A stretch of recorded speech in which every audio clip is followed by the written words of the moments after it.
من هستم. من میشه انا هستم. اکون من بودم. من میشه انا بودم میشه کنت. پس کنت گذشته اکونه. چند تا مثال. من خوشحال بودم زمان گذشته.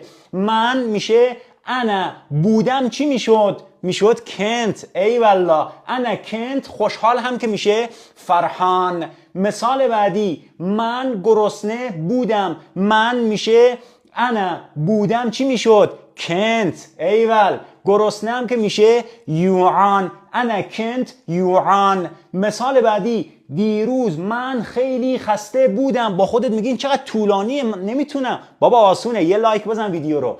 دیروز به عربی میشه امس. من میشه انا. بودم چی میشد؟ کنت. خیلی میشه واید. امس انا کنت واید. خستم که میشه تعبان. امس انا کنت واید تعبان. دیروز من خیلی خسته بودم. حالا این مثال رو تو برام توی کامنت ها به عربی تبدیلش کن. دیروز من تشنه بودم.